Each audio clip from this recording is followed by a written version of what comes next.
Donc, vous êtes candidat. En tout cas, si ça je ne suis trompe personne. Ça ne trompe personne. Mais je veux ne Bon, tromper non, personne. Je reste. Mais très honnêtement, ça n'intéresse personne. Non.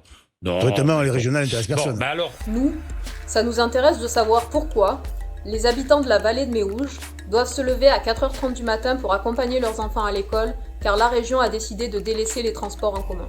Très honnêtement, ça n'intéresse personne. Nous, ça nous intéresse de savoir pourquoi, sous votre mandat, près de 200 liaisons ferroviaires ont été abandonnées.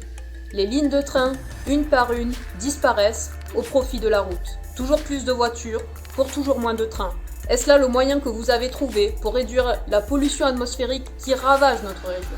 Très honnêtement, les régionales n'intéressent personne. Nous, ça nous intéresse de savoir pourquoi nos enfants sont réduits à la malbouffe dans les cantines scolaires qui sont sous votre responsabilité. Toujours plus d'aliments industriels, pleins d'addictifs, de pesticides, alors que la région aurait pu faire le choix de l'alimentation bio, paysanne, de proximité. Une alimentation respectueuse de l'environnement et bonne pour la santé de nos enfants. Très honnêtement, ça n'intéresse personne. Quand on sait que plus de 70%, notamment de nos écoles, contiennent encore de l'amiante, il serait peut-être temps de former des gens pour la rénovation de nos bâtiments. Ça nous intéresse aussi de savoir pourquoi notre argent sert à financer le travail détaché, le travail précaire ou à gaver les actionnaires, plutôt que de contribuer à la relocalisation écologique de la production qui pourrait permettre de créer des milliers d'emplois dans la région.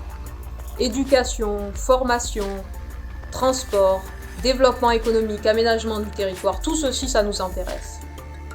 Ça nous intéresse de savoir pourquoi les politiques régionales ne sont pas mises au service de l'intérêt général.